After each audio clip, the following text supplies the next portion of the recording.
So what are top challenges with scaling and growing a business to multi-millions? I'll quickly cover this today.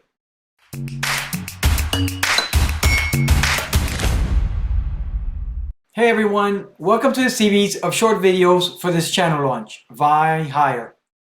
And I'm Joshua DiLamata. Today I'll quickly summarize 3 major articles from Inc., Entrepreneur, and Forbes magazine, all covering challenges of scaling and growing a business. And I'll cover it all in under 5 minutes, plus something extra at the end. So challenges of scaling and growing business.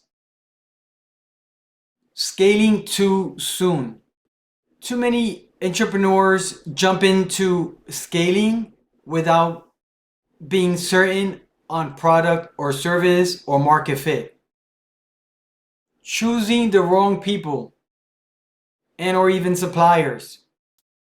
Focusing on sales and marketing instead of long-term demand. This is a big one. I touched on this on one of my earlier videos. You cannot just sell, not having a clear understanding if your customers will buy again, renew if you're on subscription models, and so on. Competing on price. Let me come back to the camera on this one. Competing on price is a race to the bottom. The way businesses win is delivering a lot more value for price, not changing management structures with growth. A startup phase is so much different than a scale-up phase. If management and current team members are not jiving, it's time for change. Ignoring issues or bottlenecks. This is a big one here. Too often, if things that are ignored when they're small and when it's scaling, that issue, that small problem, quickly multiplies. This is a challenge that cannot be ignored. Forgetting that trimming fat is part of scaling. I believe I touched on this in another video. Is weight holding you down? Moving from a multifunctional team to specific departments. In the startup phase, you have some team members overseeing multiple responsibilities. As you scale up, responsibilities will narrow down, and departments and groups and teams will be formed. Developing a process without letting it slow you down. Business building takes time. There's a lot of figuring out, and this is something very key to watch out for.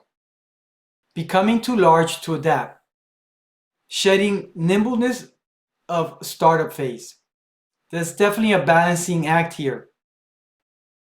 You're establishing structures for predictable growth, for repeatable processes, right?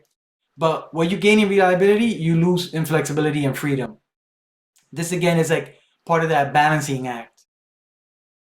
Establishing structure for scaling is a major threat to the status quo.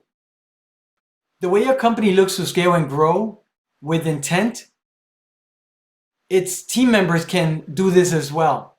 If for some reason someone just prefers to be a doer and not to continuously grow, that's fine, as long as they hold their own as a doer and are happy. More power to them. But the danger and constraints are when people are not happy and bottleneck in their doer roles, and or for some reason they are preventing or suppressing others from growing.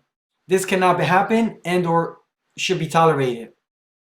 And these are my 2 cents here. This was not covered in the articles, but I want to add this to this bullet point here on establishing structure for scaling. And the same concept applies to vendors too. Vendors can be suppressed as well. Watch out for this. Making the shift from developing and selling a product or service to developing and managing the systems that make or deliver the same. Keep aware of scale and growth phases. Adjust and grow yourself and your leadership team too. Always play to your strengths. Continuously build teams that complement your business needs and are not just filling roles. Ideally, results-driven folks. And by the way, I will drop the links to all 3 articles down below in the video description. now to wrap up, here's something extra that I've heard of others share as a challenge in retrospect, and I'm guilty of this to some extent as well, but I've corrected it. Not being clear with the rest of the organization on what's happening. Even with good projects, when sometimes we have the tendency to like be siloed in projects or activities, and the rest of the organization is not aware of what's happening. Ultimately, everything is going to impact the whole organization, especially as you scale and grow.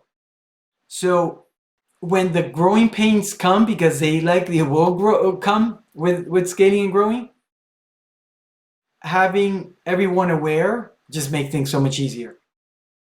I hope you appreciate this content on challenges, at least this top level overview. And I invite you to hit that like button if you appreciate this. Subscribe if you haven't yet. And until the next time, let's just continue to vie higher.